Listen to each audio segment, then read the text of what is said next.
What was your workout today? Why are we doing this, Abby? What was my workout today? I did hang power snatches.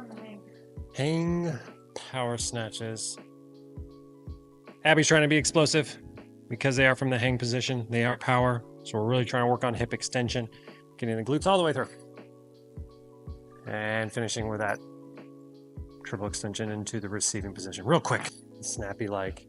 She has no goals of getting super strong with her snatch anymore. Those days have come and gone.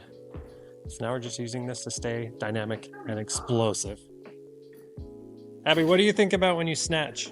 What are some some cues you run through your brain? Press up. Nice. Press up.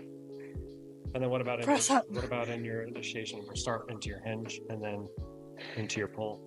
Think about push through my full foot as long as I can. And then do the pull as high as I can, as long as I can. And then when I get it overhead, press up as hard as I can. Because those are my three most common mistakes are getting into my toes too soon or lifting my toes up, not pulling long enough and using my arms long enough, and then not aggressively pressing overhead. Yep, full hip extension with a great receiving position. Yes. Incline dumbbell bench press it. 15 degrees. So all tempos are going to be slow on the eccentric with a good stretch in the bottom position. As Abby gets set up, she squeezed her shoulder blades back to expose her chest to the stretch in the bottom position. And then as she presses out, she keeps those shoulders back to keep the chest as the working driver. We go 15 degrees. I program for Abby because this kind of mimics more of a flat bench press setup for the mid chest. If you can see with that arch, it gives her about 15 degrees to now where it's kind of flat as the tissues are exposed to here versus an incline would be more on that upper chest. She's still reaching for that bottom position, getting as low as she can. So allowing those elbows to drive down and back and even a little bit out if she needs to. Main idea, get a good stretch, slow and controlled eccentric, 15 degrees if you want to work more of that mid chest, go a little bit higher on the incline if you want to get more of the upper chest. No wrong answers, just press. And it's not Monday, but it is bench press day. So what Abby's doing is trying to match the amount of repetition. If you watch the Renaissance periodization folks, Dr. Mike Isertel focuses on this stuff, but cluster sets have been around for a while. This is just his take, which is kind of more in the realm of hypertrophy. So she set a number that she was going to get. How many was it on the first set? 13 reps. So then her subsequent sets, she has to do as many sets to get to those 13 reps. So she took about a 10, 15 second break and then is going to go into it until she finishes out. A lot easier to do with the dumbbells. You won't die if you get towards failure on accident because you didn't know how to figure out where your failure point was. If you have a bench press, you might die. If you have a back squat and you don't know how to bail, you might die. So pick a movement where you won't die. We have lying bicep curls with a little bit of slight angle on the neck. There you go. So she's going to continue. This is one of her last sets. Is this your last set? It's her very last set. So on her first set, she did a number of repetition with 10 pounds. She did 14 repetition. So now what she's going to do is get to 14 repetition with as many sets. I love saying that. Many sets as it takes. And that is myo matching. Those are cluster sets, whatever it is. And this just keeps her volume up. So with the lying bicep curl, she is reaching out, trying to get a good stretch. If you follow the RP guys, Jared Feather has some really good cues on this. I'd watch that one they did with Jeff Nippard. You can Google it. You can YouTube, Google search. But for Abby, what we're trying to do is really open up her chest, get a good bottom position. She has been training chest today, so this is just an additional stretch in the chest for stretch-mediated hypertrophy. So slow, controlled eccentric, really extending out to get an exposure onto the biceps and a good deep stretch on the bottom. At that top part of the movement where she curls up right about here, it's pretty easy. So we just get away from that. And we just go, oh, she has take a break. But in that top curling position, it's basically weightless. So we try not to spend too much time in that. We really relish the journey of that eccentric stretch. Beautiful, like a hot dog on the 4th of July. Relishing. You know what I'm saying? Yeah. Heinz ketchup? Anybody? So good stretch. Don't start off too heavy on these. You're not going to do anything that you can do with a regular bicep curl, especially the people that I've seen lifting at Planet Fitness. Take your time. There's no rush. Just chill, man. Chill. Own the weight. Do what you can. Because you want to make the booty grow. So this is what you got to do. Probably incorporate with lunges. But for the hip thrust, Abby's going to support herself on her mid back. I'm not here to insult you. On your mid back, so she gets in a good support system. We have a good tempo here, 1 second down, 2 second hold at the top. So best practice is to use this for higher rep ranges. Some people like to max out their hip thrusts. That's cool, but you should be able to feel it in your glutes, get a good burn. Make it a metabolite type of thing. So hips extend up, shins pretty vertical here.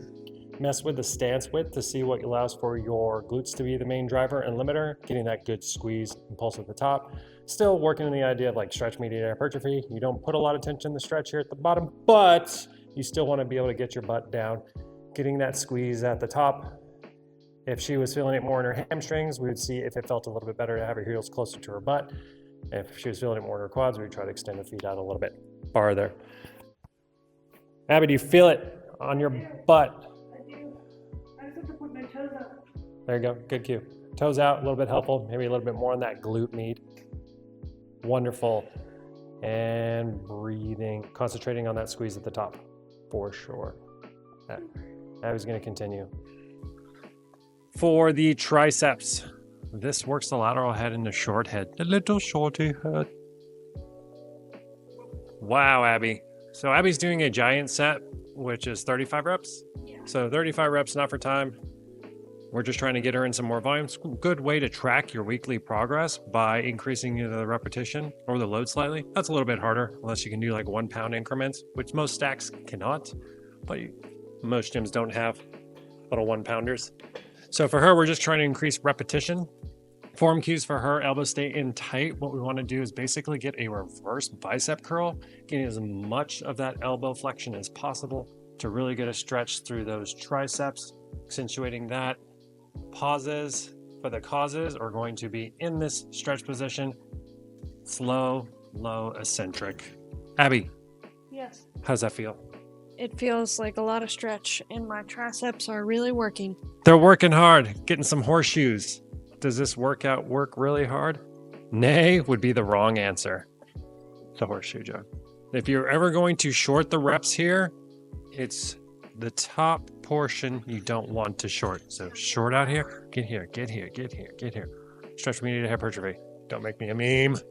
So as she's resting, she's just getting enough time to get in a few more reps. Never getting to true failure here for her. She can if she wants to. It's a smaller muscle group. It recruits pretty fast, but some people, the triceps, do not recruit.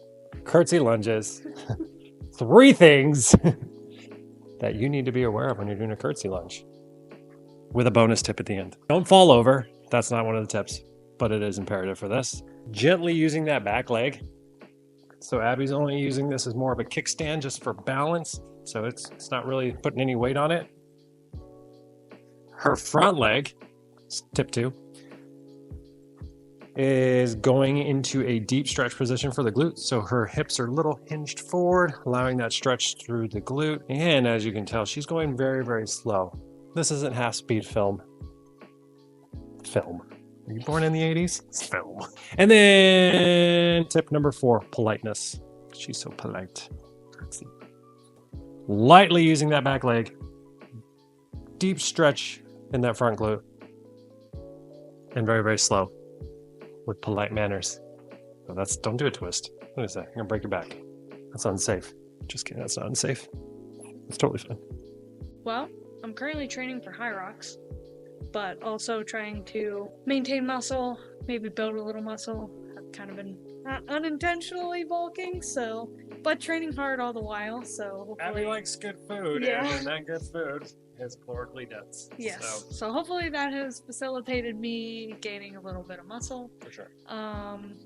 So yeah, anything that's going to support the goal of doing high rocks, well-balanced hypertrophy, support my running.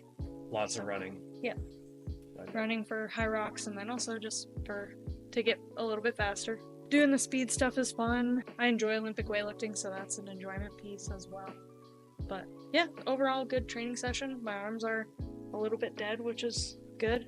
Gotta get some more protein in today for sure. The 8K portion of high rocks is the most important thing. So we figured out that we did an 8K test, Yep. which you did fairly well at. Well, you were happy with your result. Yes. For you. Exceeded my personal expectations of myself. And this time last year, prepared for a 50K race. Yep. Did that. By this time. Then you were preparing for the marathon. Yep. Did that. Did another 30K. Did like a leisurely 40K. Is what it kind of came out to. So conditioning for running has been higher than it's ever been in your entire life. Yeah, for sure.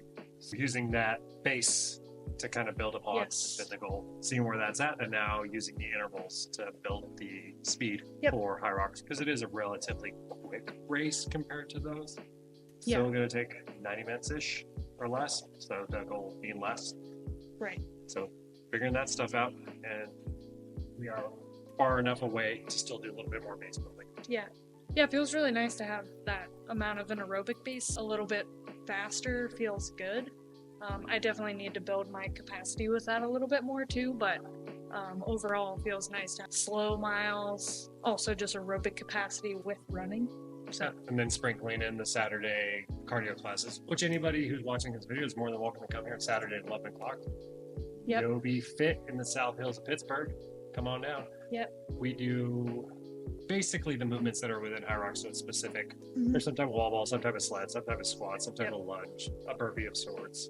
All easily adjustable based on what you need. Just allowing whatever it is that day for intensity or not as intense. And recovery. Yeah. So that whatever it is. Coupled with specific running training. Because you are proficient within those movements. And I've done some CrossFit competition. Really the biggest area that I can make up some time and get better in is the running component. The better the running, the easier it'll be to recover on the other activities as well. So take a little breather from the running and just follow. Okay. That was my training session. A lot of faces, a lot of thumbs up. Let us know if you have any questions, comments below. Yep. All right. Bye, everybody. Bye. Time for protein.